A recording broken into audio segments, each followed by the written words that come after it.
আছো, বাঁচাও আমাকে আকাশের হাত থেকে। কিরে, তুই এভাবে নিজের জামা ছিঁড়ছিস কেন? একটু অপেক্ষা কর, বুঝতে পারবি। নীলার চিৎকার শুনে সবাই দরজার কাছে চলে এলো। এদিকে নীলা গিয়ে দরজা খুলে দেয়, সাথে আকাশের মাকে গিয়ে জড়িয়ে ধরে কান্না করতে থাকে। নীলা, কি হয়েছে তোর?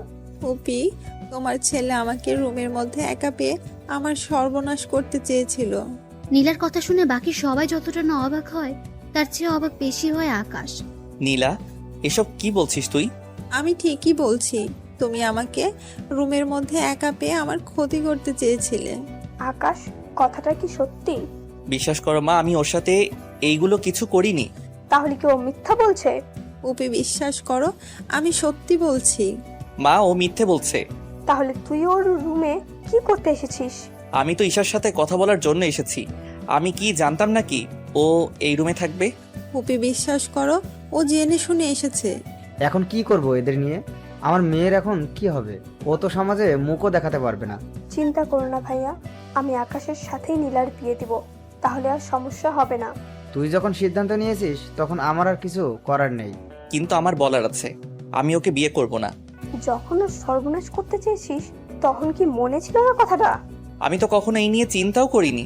যদি তুই ওকে বিয়ে করতে না পারিস তাহলে তুই এই বাড়ি থেকে বেরিয়ে যা, আর কখনো তোকে যেন এই বাড়ির আশেপাশে না দেখি আমি। মা, বিশ্বাস করো, আমার কোনো দোষ নেই। নীলা ইচ্ছে করে আমাকে ফাঁসাতে চাইছে। একটা মেয়ে কেন নিজের নামে এত বড় অপবাদ নিবে? তার যে অনেক কারণ আছে মা। ঈশা, তুই তোর ভাইকে চিনিস, আমি কি এরকম কিছু করতে পারি? তুই বল।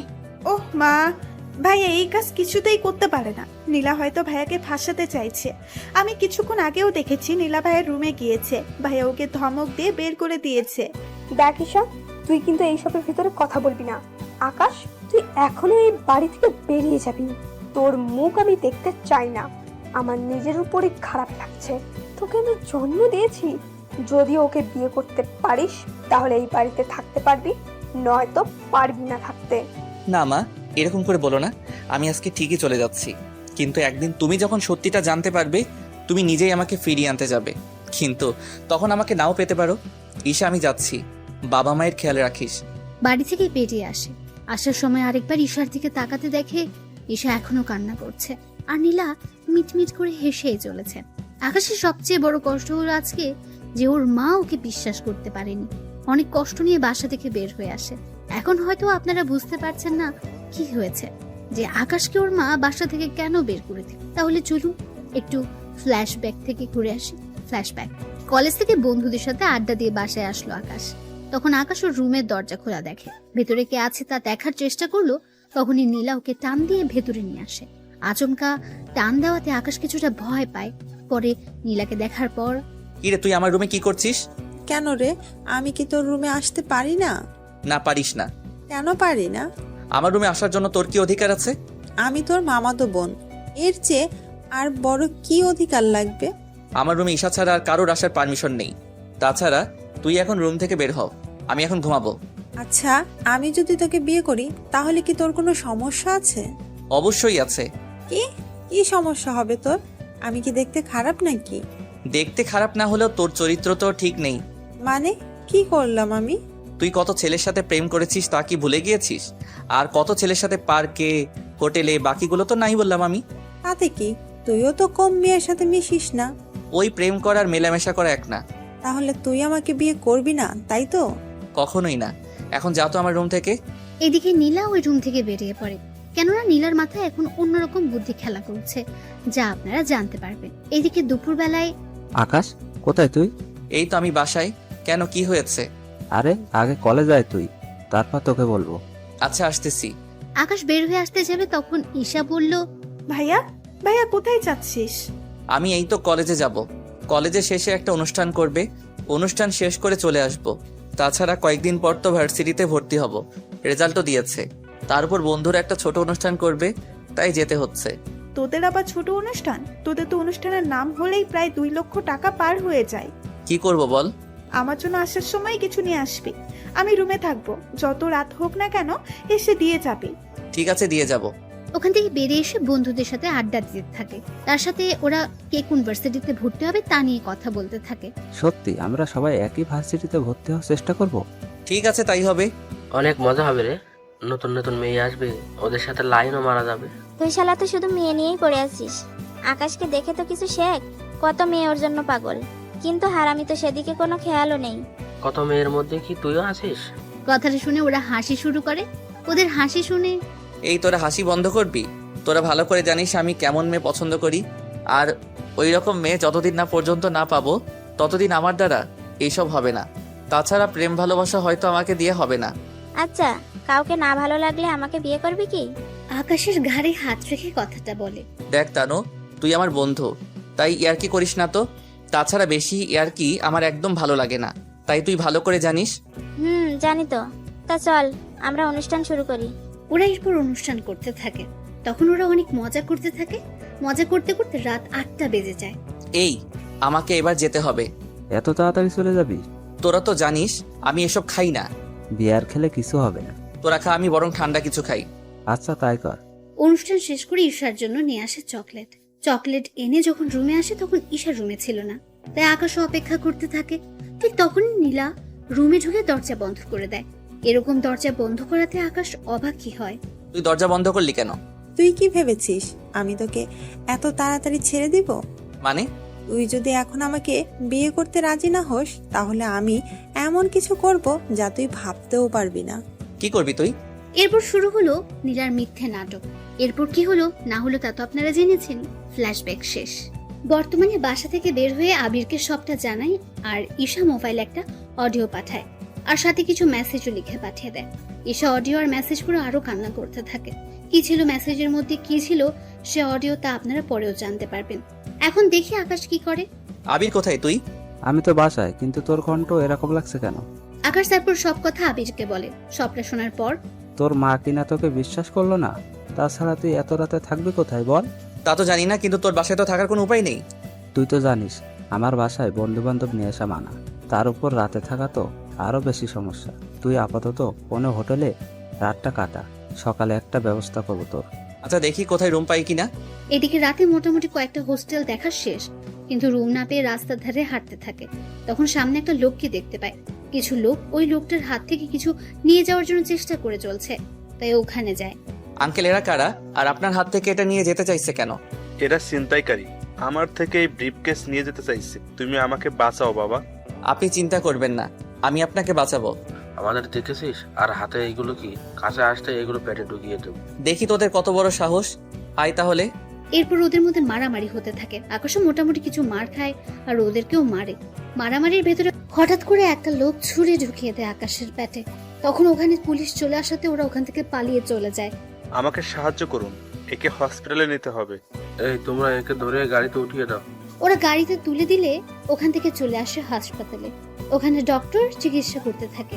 তেমন বড় সমস্যা হয়নি, অল্প একটু ঢুকেছে, 7 দিনের ভিতর সেরে যাবে। তবে এখন রেস্ট নিলে ঠিক হয়ে যাবে। আচ্ছা, ওর চিকিৎসা কি এখান থেকে করা যাবে নাকি বাসায় নিয়ে গিয়ে করব? বাসায় চিকিৎসা করলে ভালো হয়।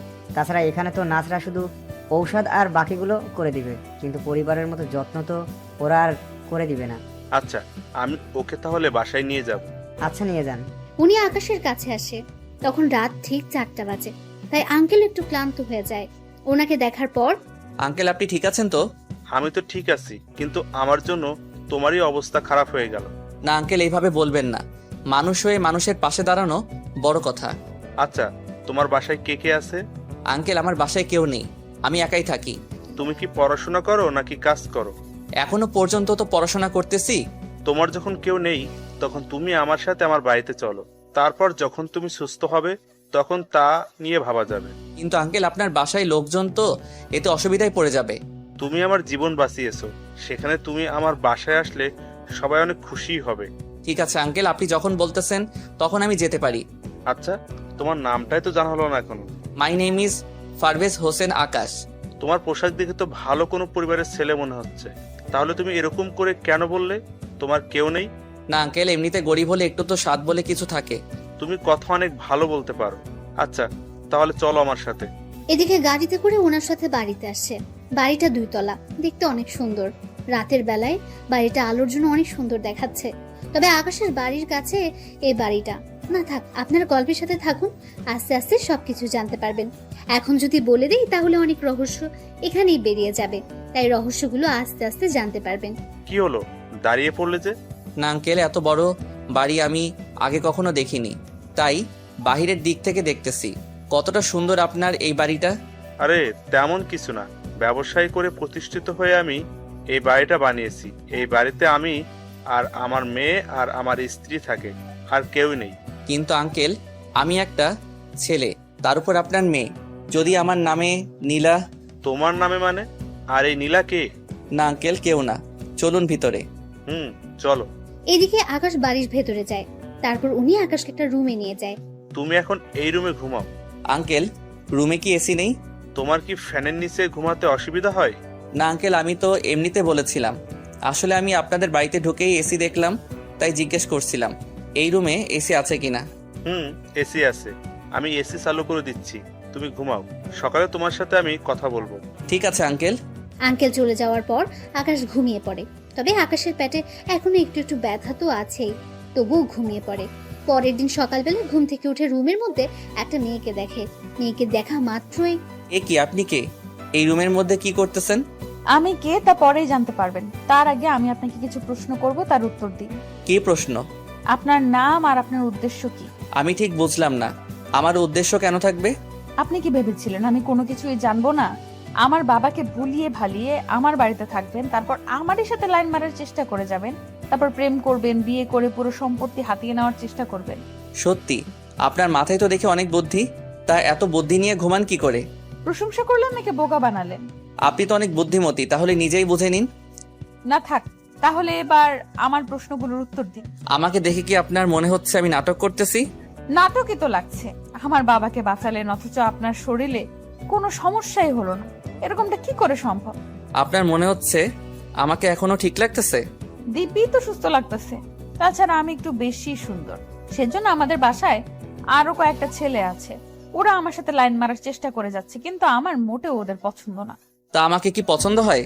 মাথা খারাপ নাকি? চিনি না জানি না আপনাকে পছন্দ করতে যাব? আপনি শুধু বাবার জীবন বাঁচিয়েছেন বলে আপনাকে এখানে থাকতে দিয়েছি, নয়তো ভুলেও দিতাম না। তা এখন পরিচয় দিন। আকাশ কিছু বলতে যাবে তখন ইরার বাবা ওই রুমে চলে আসে। কেমন আছো তুমি? আঙ্কেল, একটু একটু ভালো আছি। তা আঙ্কেল, এই আন্টিটা কে? আকাশের মুখে আন্টি কথাটা শুনে ইরা তো রাগে মুখ লাল করে ফেলেছে। দেখে মনে হচ্ছে আকাশকে একা পেলেই মেরে ফেলবে। আকাশের কথা শুনে ইরার বাবাও কিছুটা হেসে দিল। আরে ও কোনো আন্টি না, ও হচ্ছে আমার একমাত্র মেয়ে ইরা। সরি আঙ্কেল, আমি চিনতে পারিনি তো। কোনো ব্যাপার না, তুমি রেস্ট নাও। ইরা, তুই ওর জন্য নাস্তা নিয়ে আয়। আমি নাস্তা আনতে যাব এই বজ্জাত ছেলেটার জন্য? ইরা, এইসব কি কথা? ও এখন এই বাড়ির গেস্ট, আর তোমাকে বলে দিতে হবে না গেস্টের সাথে কিভাবে কথা বলতে হয়। যাচ্ছি বাবা। ইরা চলে যায়। এদিকে ইরার বাবা আকাশের সাথে কথা বলে রুম থেকে বেরিয়ে পড়ে। অন্যদিকে ঈশা কল দেয় আকাশকে। কেমন আছিস বোন আমার? ভাইয়া, আমি কি তোকে ছাড়া ভালো থাকতে পারি? তুই বল। কিন্তু কি করব, মা আমার কথা বিশ্বাস না করে নীলার কথা বিশ্বাস করে নিল, আর আমাকে বাড়ি থেকে বের করে দিল। কিন্তু ভাইয়া, আমি যদি ওই রেকর্ডগুলো সবাইকে শোনাই তাহলে তো আবার আগের মতো সবকিছু হয়ে যাবে। না রে, কোনো কিছু জানাতে হবে না, তুই বরং মাঝে মাঝে আমার সাথে দেখা করিস, তাহলেই হবে। কিন্তু ভাইয়া, তুই কোথায় আছিস সেসব তো কোনো কিছুই আমি জানি না। আমি ভার্সিটির কাছেই আছি, তোকে টেনশন করতে হবে না, তাছাড়া আমি ঠিক আছি। আচ্ছা ভাইয়া, তোর টাকা লাগলে বলবি, কিন্তু আমি তোর জন্য টাকা পাঠিয়ে দিব। লাগবে না আমার ওই সব কিছু, আমার কাছে যা আছে তা দিয়ে আমার এরকম 10 বছর কেটে যাবে। কিন্তু ভাইয়া, তোকে না দেখে আমি থাকবো কি করে? আরে পাগলি বোন আমার, বললাম তো ভার্সিটিতে আসলে দেখা তো হবেই। তাছাড়া তোর তো আর 1 বছর বাকি, 1 বছর শেষ হলে তোর সাথে আমার প্রতিদিনই দেখা হবে। গার্লফ্রেন্ডের সাথে কি? কি রে, কণ্ঠ এরকম লাগছে কেন? এই যে মিস্টার, কল কাটুন আর সামনের দিকে তাকান, আমি কথা বলতেছি। ফোনের ওপাশ থেকে ঈশা সব শুনছিল, কিন্তু কোনো কিছুই বুঝতে পারছে না, তাই কল না কেটে দিয়ে শুনতে থাকে। এদিকে আকাশও ফোন লুকিয়ে ফেলে, কিন্তু কল কাটতে ভুলে যায়। তখন ঈশাও সে সুযোগে সব কথা শুনতে থাকে। এত লেট করলেন যে? আপনি কোন নবাবজাদা শুনি যে আপনি বলা মাত্রই আমি নাস্তা নিয়ে চলে আসব? আগে আমি খেয়েছি, তারপর আপনার জন্য খাবার এনেছি, তাই এগুলো খেয়ে নিন। কিন্তু আমি খাবো কি করে? মুখ দিয়ে তো সবাই খায়, কিন্তু আপনি ব্যতিক্রম ভাবে খান নাকি? কথাটা বলে ইরা হেসে দেয়। এদিকে এই কথা শুনে ঈশাও ফোনের ওপাশ থেকে হাসতে থাকে, কিন্তু সে হাসি ওদের কাছে আর পৌঁছায় না। দেখুন আমার হাত কাটা, তাই খাবার যে ধরে খাবো তারও তো কোনো উপায় নেই। ও, আমি তো ভুলেই গিয়েছি। আচ্ছা, আপনার জন্য চামচ নিয়ে আসতেছি। ধরতে পারলে তো চামচ ছাড়াই খেতে পারতাম। সেটাই তো কথা। তাহলে কি চান আপনি? কি চাইবো? আর আমাকে খাইয়ে দিবেন? ইস, আমার বয়ে গেছে আপনাকে খাইয়ে দিতে। তাহলে কি আমি উপোস থাকবো নাকি? এরা কোনো উপায় না পেয়ে খাইয়ে দিতে থাকে। আকাশও খাবার খেয়ে। আপনি একটু থাকেন, আমি ওয়াশরুম থেকে আসতেছি। তা যেতে পারবেন তো, নাকি ধরে নিয়ে যেতে হবে? কি ব্যাপার, হঠাৎ এত ভালো ব্যবহার? কিছু কি ভাবতেছেন? না। আচ্ছা চলুন। আকাশকে ওয়াশরুমের ভেতরে দিয়ে বাইরে থেকে দরজা আটকে রেখে বিছানা চেক করতে থাকে। বিছানা চেক করে আকাশের মোবাইল পায় আর সাথে মানি ব্যাগও। মোবাইল দেখে এরা চমকে ওঠে, আর মানি ব্যাগ দেখে তো আরো বেশি চমকে ওঠে, কেননা মানি ব্যাগ ভর্তি টাকা দেখতে পাচ্ছে, আর তার সাথে কত রকমের ব্যাংক কার্ড। সবগুলো কার্ড দেখে এরা শুধু অবাকই হচ্ছে। আবু তো বলেছিল আকাশের কেউ নেই, তার উপর হোস্টেলে থাকে। তাহলে এত কিছু আসলো কি করে ওর কাছে? আচ্ছা, ওর কোনো ধান্দা নেই তো? যদি আমাদের সম্পত্তির উপর লোভ থাকে তাহলে তো ওর কাছে এত কিছু থাকার কথা না। আচ্ছা, তাহলে ওর উদ্দেশ্য কি হতে পারে? যেই কাজেই আসুক না কেন, ওর উদ্দেশ্য আমাকে জানতেই হবে। এইদিকে আকাশ ভেতর থেকে দরজা খোলার চেষ্টা করে যাচ্ছে, কিন্তু দরজা বাইরে থেকে বন্ধ, তা খুলছে না। বিষয়টা টের পেয়ে ইরা দরজা খুলে দেয়। কি ব্যাপার, দরজা বাহির থেকে আটকালেন কেন? আসলে আপনি ভেতর থেকে আটকাতে পারলেন কি না তা তো জানি না আমি, সেজন্যই বাহির থেকে আটকে দিলাম। যাক, ভালো কাজ করেছেন। আপনি তাহলে রেস্ট করুন, আমি ভার্সিটিতে ভর্তি হতে যাব। ঠিক আছে। ইরা বের হয়ে চলে আসে, তবে আস্তে আস্তে একটু লেট হয়ে যায়। তাই ওর বান্ধবীরা ওকে জিজ্ঞেস করেই চলেছে, কি রে ইরা, এত লেট হলো কেন তোর? আর বলিস না, বাবা কোথা থেকে একটা ছেলেকে ধরে নিয়ে এসে বাড়িতে থাকতে দিয়েছে। এমনিতেই যারা ভাড়া থাকে ওদের জ্বালায় বাঁচি না, তার উপর আরেকজন এসে জমা হল। সমস্যা কি? সে তো আর তোদের বাসায় থাকছে না, তাহলে সমস্যা কি আর? আরে ওই বেটা আমারই বাসায় আর আমারই রুমের পাশে যে রুমটা দেখেছিস, ওই রুমেই ঘুমায়। কি ভাড়াটিয়া এত বড় সাহস তোর রুমের পাশে ঘুমায়? উফ, আরে ওই বেটা ভাড়াটিয়া না। তাহলে কি ছেলেটা? ইরা এরপর ওদেরকে ব্যাপারটা বুঝিয়ে বলে। ওরা সবটা শোনার পর, সত্যি রে, এই যুগে এরকম ছেলে তো পাওয়াই যায় না। কিরকম ছেলে? এই যে তোর বাবাকে বাঁচাতে গিয়ে নিজের জীবনটা মৃত্যুর মুখে দিতেও পিছুপা হয়নি। তোর দেখি দরদ উতলে পড়তেছে, ব্যাপারটা কি বলতো? আরে তেমন কিছু না, চল না ওই ছেলেটাকে দেখে আসি। তুই দেখে কি করবি? আমার যদি পছন্দ হয়ে যায় তাহলে ওকে বিয়ে করে আমাদের বাড়িতে নিয়ে আসবো। তার কোনো দরকার নেই। তুই এত নিষ্ঠুর কেন বলতো? দেখ, তোকে কিছু বললেই এই কথাটা বলিস কেন বল? আচ্ছা নিয়ে যাব, চল তোকে। আচ্ছা তারপরেও ও এতটা খারাপ মনে করিস না, চল এখনই নিয়ে যাব। মিম সহ আরো কয়েকজনকে নিয়ে ওরা চলে আসে বাড়িতে। বাড়িতে ওরা এসে আকাশকে দেখার জন্য প্রথমে ইরার রুমে আসে। কিরে, ছেলেটার সাথে পরিচয় করিয়ে দে। উফ, আরে ও তো ঘুমাচ্ছে। তাহলে জেগে থাকা অবধি আমরা এখানেই থাকবো। উফ, তোদের যেমনটা খুশি, আমি তোদের জন্য নাস্তা নিয়ে আসতেছি, আর দুপুরে তোরা খেয়ে যাবি। ঠিক আছে, তাহলে চল তোকে রান্নার কাজে সাহায্য করি। রান্না তো করবে বুয়া, তোরা এখানে আড্ডা দে, আমি দেখি কি রান্না হচ্ছে। এদিকে আকাশ তো ঘুমাচ্ছে। দুপুর 3টায় ঘুম ভাঙে তার। ঘুম থেকে উঠতে যাবে, কিন্তু শরীরে দুর্বলতার জন্য হাঁটতে পারছে না। তো একটু পরেই মিম কি নিতে যেন ওই রুমে আসে। আকাশকে এইভাবে পড়ে যেতে দেখে এসে ধরে ফেলে। আরে একটু সাবধানে দেখে হাঁটবেন না, এখনই তো পড়ে যাচ্ছিলেন। কিন্তু আপনি কে? আপনাকে তো আমি চিনতে পারলাম না। আমাকে না চেনারই কথা। আচ্ছা, তা কোথায় দিয়ে আসতে হবে আমাকে তা বলুন, আমি নিয়ে যাচ্ছি। আমাকে ওয়াশরুম পর্যন্ত দিয়ে আসলে হবে, আমি ফ্রেশ হব তো সেই জন্য। আচ্ছা চলুন, আমি দিয়ে আসি। কিছুক্ষণ পর আকাশ বের হয়। তখন মিম আকাশকে ধরে বাইরে নিয়ে আসে, আর তখনই ইরা আসে আকাশকে দেখার জন্য। এসে তো এরকম অবস্থা দেখতে পায়, তাই জিজ্ঞেস করে, কি হয়েছে ওনার? কিছু না, তুই আরেকটু পরে আসতি, ততক্ষণে আমরা দুজন। তোরা দুজন কি? আরে কিছু না, দাঁড়া ওনাকে শুইয়ে দেই। শুয়ে দেওয়ার পর, আপনার জন্য খাবার আনবো কি? ক্ষুধা তো লেগেছে, তাই খেতে তো হবে। আপনি অপেক্ষা করুন, আমি খাবার নিয়ে আসতেছি। তুই তাহলে খাবার আনতে যা, আমি ততক্ষণে একটু গল্প করি ওনার সাথে। মিম তুইও না। ইরা বিরক্তি ভাব করে চলে যায়। এদিকে আকাশের সাথে মিম তো বকবক করেই যাচ্ছে। আকাশ তো শুনে প্রায় মাথা ধরে যাওয়ার মতো অবস্থায়। এদিকে ইরা খাবার এনে বুঝতে পারে মিম এখনো বকবক করে যাচ্ছে। মিম, তোর কি কথা বলা শেষ হয়েছে? না রে, আরো কিছু কথা বাকি আছে। আপনিও ওর বকবক শুনে যাচ্ছেন কি করে? উনি তো বলেই চলেছে, আমাকে তো কথা বলার কোনো সুযোগই দিচ্ছে না। আচ্ছা নিন, খাবারগুলো খেয়ে নিন। আমি তো নিজের হাতে খেতে পারি না, আপনি তো জানেনই। মিম তুই বাহিরে যা তো। আমি কেন বাইরে যাব বলতো? উফ, তুই যা তো, আমি বের হয়ে তোকে জানাবো। আচ্ছা যাচ্ছি, বাকি কথা কিন্তু এসে বললো। মিম চলে যাওয়ার পর ইরা রুমের দরজা আটকে দেয়। তারপর আকাশকে খাইয়ে দিতে থাকে। খাওয়ানো শেষ হলে ওষুধ খাইয়ে দেয়। আপনি খেয়েছেন? আমার বান্ধবীরা এসেছে তো, ওদের সাথে খাবো, আপনি এখন ঘুমান। আচ্ছা, আপনার ওই বান্ধবীটা এরকম কেন? এরকম মানে? কিছু কি করেছে আপনার সাথে? করতে চেয়েছিল। কি? আরে উনি আমাকে কিস করতে চেয়েছিল, কিন্তু আমি বুঝতে পেরে সরিয়ে আনলাম। আসলে ও একটু এরকমই। আচ্ছা আপনি ঘুমান। ওখান থেকে বেরিয়ে আসে। কিছুক্ষণ পরে ওরা খাবার খাওয়ার সময় তো বকবক করেই চলেছে। এদিকে খাওয়া শেষ হতেই মিমা আকাশের রুমে আসার জন্য চলে আসতে যাবে। কি রে, খাওয়া শেষ না হতেই কোথায় যাচ্ছি? আরে কোথায় আবার? আকাশের সাথে দেখা করার জন্য। একটু আগে তো ওর সাথে এত কথা বলে আসলে, এখন আবার কিসের কথা বলতো? ও তুই বুঝবি না। আমাকে আর বুঝিয়ে লাভ নেই, ও ঘুমাচ্ছে, তাই যে কোনো লাভ হবে না। ওখান থেকে মিমার উঠলো না। পরে সন্ধ্যা হতে ওরা নিজেদের বাড়িতে চলে গেল। ওরা যাওয়ার 5 দিন পর এখন আকাশ অনেক সুস্থ। কেমন আছো আকাশ? আঙ্কেল এই তো ভালো আছি। আমি তাহলে এবার চলে যাব। কোথায় যাবে তুমি? জানি না কোথায় থাকবো, থাকার জায়গাও নেই আমার। একটা কাজ করো, তুমি আমার এই বাড়িতেই থেকে যাও। চিন্তা করো না, তোমাকে কোনো ভাড়া দিতে হবে না। আপনার বাড়িতে থাকলে বাকি ভাড়াটিয়া অনেক রকম বাজে মন্তব্য করবে আপনার আর আপনার মেয়ের নামে। তাই আমি ভাড়াটিয়া হয়ে যদি থাকি তাহলে আর ওরা সমস্যা করতে পারবে না। কথাটা খারাপ বলনি। কিন্তু আঙ্কেল এত টাকা ভাড়া দিয়ে আমি থাকবো কি করে? বললাম তো তোমাকে কোনো ভাড়া দিতে হবে না, তুমি শুধু খাবারটা আমাদের বাসায় এসে খেয়ে যেও। না থাক আঙ্কেল, আমি নিজে নিজে পাক করে খেয়ে নিব। তাহলে এই নাও চাবি, তুমি তোমার কিছু আসবাবপত্র নিয়ে আসো। ধন্যবাদ আঙ্কেল, আপনার এই ঋণ আমি মনে হয় কখনো শোধ করতে পারবো না। তুমি আমার জীবন বাঁচিয়েছো, এর সামনে এইগুলো তো কিছুই না। এই নাও কিছু টাকা, তোমার প্রয়োজন মতো কিছু নিয়ে এসো থাকার জন্য। না থাক আঙ্কেল, আপনি এমনিতে আমার জন্য অনেক কিছু করেছেন। তুমি তাহলে এখন সবকিছু কিনে নিয়ে আসো। ঠিক আছে আঙ্কেল, যাচ্ছি আমি। আকাশ তো বেরিয়ে পড়ে। ওর যা যা লাগে সবকিছু নিয়ে আসে, এনে রুমের মধ্যে রাখে। রুমে এখানে মাত্র একটা আর কিচেন একটা, ওয়াশরুম একটা, এই নিয়ে আকাশে চলে যাবে। এদিকে ইরা ওর ভার্সিটির কাজ শেষ করে এসে দেখে আকাশ ওর রুমে নেই। তাই ওর বাবাকে জিজ্ঞেস করে, বাবা বাবা আকাশ কোথায়? আমি তো ওকে আমাদের উপরে যে রুমটা আছে ওই রুমে থাকতে দিয়েছি। তুমি থাকতে দিয়েছো কেন? আমাদের সাথে তো থাকতে পারতো। আমি ওকে বলেছিলাম কিন্তু ও রাজি হয়নি। কেন বাবা? এরপর ইরার বাবা ইরাকে সব কথা বলে। সবটা শোনার পর ইরা তো আরো বেশি অবাক হয়ে যায়।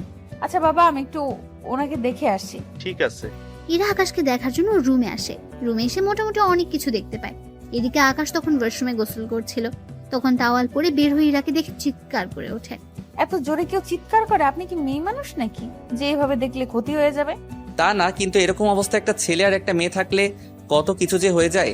এই যে ওইসব কিছু ভাবতে যাবেন না ভুলেও। যদি ভাবতে যান তাহলে কিন্তু। তাহলে কি?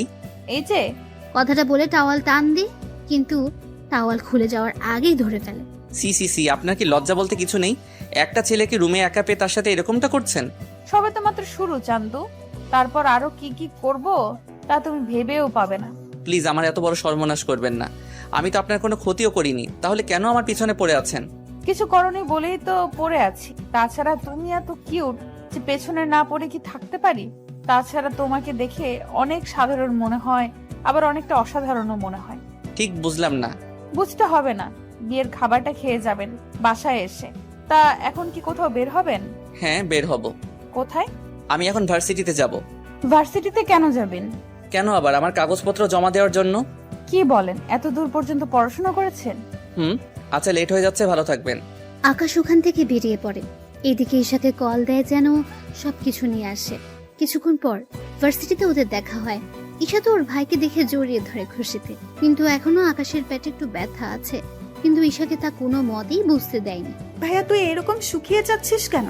খাবার কি ঠিক মতো খাসনি? খাই তো, তবু জানি না কেন এরকম হচ্ছে। তা ভাইয়া কোন হোটেলে উঠেছিলি তুই? কেন বলতো? না মানে, তাহলে মাঝে মাঝে তোর সাথে এসে দেখা করে যেতাম আমি। এখন থাক, যখন প্রয়োজন হবে আমি তোকে কল দিলে এখানে চলে আসিস। তাছাড়া ফোনে তো কথা হবেই আমাদের। তা মা বাবা কেমন আছে? বাবা মা কেউ ভালো নেই। কেন ভালো নেই? কিছু কি হয়েছে? ভাইয়া ওনারা তোকে যে অনেক মিস করে। কিন্তু কি করব, কিছুই তো করার নেই। কিন্তু ভাইয়া তুই বাসে করে কেন যাতায়াত করিস? তাহলে কি করব বল? তোকে একটা বাইক কিনে দেই, তাহলে বাইকে করে প্রতিদিন কলেজে আসতে পারবি। আরে বাইক নিলে তো আমি নিয়ে নিতে পারতাম, কিন্তু বাইক নেওয়া যাবে না। কিন্তু কেন ভাইয়া? আরে সমস্যা আছে, তাই তো নেওয়া যাবে না। কি সমস্যা বল আমাকে। মা কি তোর অ্যাকাউন্টগুলো বন্ধ করে দিয়েছে? আরে ওইগুলো তো আমার নামে, মা বন্ধ করবে কি করে? তাহলে আর কি সমস্যা? তুই বুঝবি না। কাগজগুলো এনেছিস তো? এনেছি। দে কাগজগুলো। তুই এখানেই থাকিস, আমি কাগজগুলো দিব আর চলে আসবো। এইদিকে কাগজগুলো জমা দেওয়া শেষ করে আকাশ চলে আসে। কিছুক্ষণ পর ওখানে ওরা নীলাকেও দেখতে পায়। নীলাকে ঈশা দেখা মাত্রই, ভাইয়া ও এখানে কি করে? কার কথা বলছিস তুই? কার আবার? নীলার কথা। নীলা এখানে আসবে কি করে? ও ওই দেখ, মনে হচ্ছে ও এখানে ভর্তি হওয়ার জন্য এসেছে। তাহলে তো এখন সারাক্ষণ ওর সাথেই দেখা হতে থাকবে। আমাদের দেখে ফেলেছে, তাই এই দিকেই আসতেছে। আরে ঈশা, তুমি এখানে? তা তোর সাথে এই ছেলেটা কে? নিজেই মুখটা দেখে নাও। নীলা সামনের দিক থেকে সরিয়ে দেখে আকাশ, তাই কিছুটা চমকে ওঠে। এ কি আকাশ, তুমি এখানে? আর ঈশা, তোর ভাইয়ের এরকম চরিত্র সম্পর্কে জানার পরও কি করে তুই ওর সাথে দেখা করছিস? কথাটা শুনে ঈশার অনেক রাগ হয়, তাই কষিয়ে একটা থাপ্পড় দেয় নীলাকে। এরপর থেকে যদি আমার ভাইয়ের নামে একটা খারাপ কথা বলেছিস তো আমি ভুলে যাব তুই যে আমার মামাতো বোন। তাই সময় থাকতে এখানে থেকে চলে যা। তুই কি আমাকে ধমক দিচ্ছিস? ধমক কেন দিব? তোকে শেষবারের মতো বললাম, তুই আমার কাছ থেকে আমার ভাইয়াকে আলাদা করেছিস, ভাইয়াকে বাসা থেকে বের করেছিস। তোকে আমি এর জন্য এখনো কিছু বলিনি। যদি এরপরও তুই কিছু করিস তাহলে মনে রাখতে পারবি না আমি তোর কি হাল করি। ও যে দোষ করেছে তার ফলও পাচ্ছে, এখানে আমার কি করার আছে? ও তাই নাকি? মিথ্যা অপবাদ দিয়ে আমার ভাইটার এত বড় একটা কাজ করেছিস আর বলতেছিস কি করলি তুই? তাহলে কি আকাশ তোকে সব সত্যি কথা বলে দিয়েছে? তা তো না জানলেও চলবে, এখন যা এখান থেকে। আমি কেন যাব বল? এটা তো আমারই ভার্সিটি। তোর ভার্সিটি মানে? আমি এখানে ভর্তি হয়েছি, বুঝতে পারছিস? ও শিট, এখন দেখতেছি এখানে এসেও আমার কোনো শান্তি হবে না। তোকে আমি এই ভার্সিটি থেকেও বিদায় করে ছাড়বো। এইদিকে কথা বলার মাঝখানে আবিরও চলে আসে। আকাশ লেট করে ফেলেছি, চল কাগজ জমা দিয়ে আসি। আর নীলা এখানে কি করছে? আমাকে বাসা থেকে বের করেও ওর শান্তি হয়নি, তাই এখন আমাকে এই ভার্সিটি থেকেও বের করার চিন্তা করে যাচ্ছে। তা নিয়ে আর টেনশন করছি না। এই ভার্সিটির প্রফেসর আমার আত্মীয় হয়, তাই তুই একদম টেনশন নিস না। আমি মামাকে যা বলবো উনি তাই শুনবে। তাই নীলা, এখানে তোমার আর কোনো চালাকি চলবে না। ঈশা, তুই তাহলে বাসায় যা, বাবা মায়ের খেয়াল রাখিস। আমি কি বাবা মাকে সব সত্যি বলে দিব? না থাক, যখন মা আমাকে চিনতে পারিনি তখন আর এইসব সত্যি কথা বলে আর কোনো লাভ নেই। ভালো থাকিস। ঈশা ওখান থেকে চলে যাওয়ার পর আকাশ আবির ওরা নিজেদের কাগজপত্রগুলো জমা দিয়ে দেয়। কিছুক্ষণের মধ্যে সবকিছু কাজ সেরে ওরা বেরিয়ে আসে। তখন আবির আকাশ ওরা গল্প করতে থাকে আর আকাশ আবিরকে সব সত্য কথা বলতে থাকে। সবটা শোনার পর, তা দোস্ত, ওই মেয়েটা দেখতে কেমন রে? তুই ওকে দেখে কি করবি? আমার বন্ধুর এতদিন ধরে সেবা যত্ন করেছে, তাকে তো দেখতেই হয় একটুবারের জন্য। আবার দেখিস ওকে দেখে প্রেমে পড়ে যাস না। আমার কি মাথা খারাপ নাকি? তাছাড়া তুই যখন এই কথা বললি তখন বোঝাই যাচ্ছে তুই ওকে একটু হলেও পছন্দ করিস। তা তোর বাবা মা কি ওর সাথে তোর বিয়ে দিবে? তোর কথা অনুযায়ী ওনারা 20 কোটি টাকার মতো মালিক হবে, তাহলে এত কম টাকাওয়ালা পরিবারে তোর কি বিয়ে দিবে? আমি তখন চিন্তায় আছি, ওই আঙ্কেল আমাদের বিয়ে দিবে না, কারণ বর্তমানে তো আমার কাছে কিছুই নেই এখন আর। না তাহলেও আচ্ছা, তুই কি ওই মেয়েটাকে পছন্দ করিস? এখনো তো সেরকম ভাবে ওর দিকে তাকাইনি, আগে দেখি মেয়েটার আচরণ কেমন, যদি ঠিক মনে হয় তাহলে ভেবে দেখবো। আচ্ছা, এখন তাহলে গাড়ি তোর, আমি তোকে ওই বাসার সামনে নামিয়ে দিয়ে আসি। না বন্ধু, আমাকে গাড়ি সহ দেখতে পেলে ঝামেলা হয়ে যাবে অনেক, তাই আমি ওখানে থাকতেছি, তা অন্য কেউ যেন না জানে। আচ্ছা চলি আমি। আকাশ ওখান থেকে বের হয়ে চলে আসে। কিছুক্ষণ পর যখন বাসায় ফিরে তখন রাতের বেলায় ইরা আসে খাবার নিয়ে। নিন, খাবারগুলো খেয়ে নিন। আমি তো খাবার বাইরে থেকে খেয়ে আসলাম। বাহির থেকে খেয়ে আসবেন সে কথা কি বলে যেতে পারেননি? আমি তো জানতাম না আপনি আমার জন্য খাবার নিয়ে আসবেন। এতদিন ধরে যে খাবার নিয়ে আসতাম তা কি আপনার চোখে পড়েনি? আচ্ছা, এরপর থেকে বলে দিব। আপনাকে আর এত কষ্ট করতে হবে না, কাল থেকে নিজেই রান্না করে খেয়ে নিবে। ইরা ওখান থেকে খাবার নিয়ে চলে আসে। অন্যদিকে পরের দিন সকালবেলায় আকাশ জিম করার জন্য ছাদে ওঠে। তখন কেউ ছিল না, তাই জিম করতে থাকে। কিন্তু কিছুক্ষণ পর ইরা ছাদে উঠে দেখে বাকি ফ্ল্যাটের মেয়েগুলো ছাদে উঠে আকাশের দিকে তাকিয়ে আছে, কিন্তু আকাশের সেদিকে কোনো খেয়াল নেই। এই যে মিস্টার, বডি দেখাতে হলে সরাসরি ওদের বাসায় গিয়ে দেখান, এখান থেকে দেখানোর কি আছে? আশ্চর্য, আমি কি করলাম? আমি তো জিম করতেছি। এখন কে আমার দিকে তাকিয়ে থাকলো আর কে তাকিয়ে থাকলো না তা জেনে আমি কি করব? আপনি কি করবেন মানে? কাল থেকে ছাদে আর আসবেন না। কেন? সবাই তো উঠে, তাহলে আমি উঠলে দোষ কি? যা ইচ্ছা করুন, কিন্তু সকাল 7টার পর আর থাকতে পারবেন না। আমি এই সময় ছাদে উঠে জিম করি। এখনো তো 10 মিনিট বাকি আছে। এই ঘড়ি ধরে আসি না আমি, তাই জানতো এখান থেকে। এমনিতেই ভার্সিটিতে যেতে হবে, সময়ও হাতে তেমন একটা নেই। ঠিক আছে, যাচ্ছি আমি। আকাশ ওখান থেকে নেমে তো আসে, এইদিকে নিচে নেমে আঙ্কেল কিছু একটা নিয়ে খুবই চিন্তিত, তাই ওনার কাছে যায়। আঙ্কেল, কোনো সমস্যা হয়েছে কি? তেমন একটা না। আমি আপনার জামাইয়ের মতো, থুকু ছেলের মতো, আমাকে বলতে পারেন। আসলে ব্যবসায়িক একটা সমস্যা, তাই ওটা নিয়ে একটু চিন্তিত। কি হয়েছে যদি একটু খুলে বলতেন? তাহলে শোন। ওনার থেকে সবটা শোনার পর অনেক কিছু বুঝতে পারে। সবটা বুঝে ওঠার পর, এটা তো সামান্য একটা কাজ। কিভাবে বলতেছে সামান্য? আমি আর 7 দিন ধরে চেষ্টা করে যাচ্ছি, কিন্তু এখনো ওনার সাথে কথা বলার জন্য, কিন্তু এখনো পর্যন্ত অ্যাপয়েন্টমেন্ট নিতে পারিনি। আপনি কোনো চিন্তা করবেন না, আমি কালকের মধ্যেই ওনার সাথে আপনার কথা বলার জন্য ব্যবস্থা করে দিব। কিন্তু তুমি কি করে করবে? তা আপনি আমার হাত ছেড়ে দিন, আমি সবটা শিওর হয়ে আপনাকে জানাবো, তাহলে সময় করে চলে যেতে পারবেন। তাহলে তো অনেক উপকার হয়। এমনিতে আমার কত উপকার করলেন আপনি, এর কাছে তো এটা কোনো কিছুই না। আমি তাহলে এখন ফ্রেশ হতে যাই, তারপর রেডি হয়ে আবার ভার্সিটি যেতে হবে। ঠিক আছে, যাও। আকাশ ওখান থেকে বেরিয়ে চলে আসে। আসার সময় কারোর সাথে কথা বলে, কখন আর কোন সময় আসতে হবে তা ঠিক করে নেয়। এদিকে ইরাও বেরিয়ে পড়ে। ক্লাসে আজকে প্রথম দিন, তাই সবাই একটা রুমে গিয়ে উপস্থিত হয়। এদিকে স্যার সবার নাম আর বাবা মায়ের নাম জানতে চায়। সবাই এক এক করে বলতে থাকে। আকাশ ওর নাম বলে, কিন্তু বাবা মায়ের নামের বেলায় কি হলো? তোমার বাবা মায়ের নাম কি? আকাশ যখনই বলতে যাবে তখন কেউ একজন দরজার বাইরে থেকে, স্যার ভেতরে আসবো কি? কণ্ঠটা শুনে অনেকে বাইরে তাকায়, কিন্তু আকাশ সবার আগে তাকায়, কেননা কণ্ঠটা একটু বেশি পরিচিত আকাশের। বাইরে ইরাকে দেখতে পেয়ে আকাশ তো অবাক হয়ে যায়। ও এখানে কেন এসেছে? এদিকে ইরা একটা জায়গায় গিয়ে বসে পড়ে। এই ফাঁকে আকাশ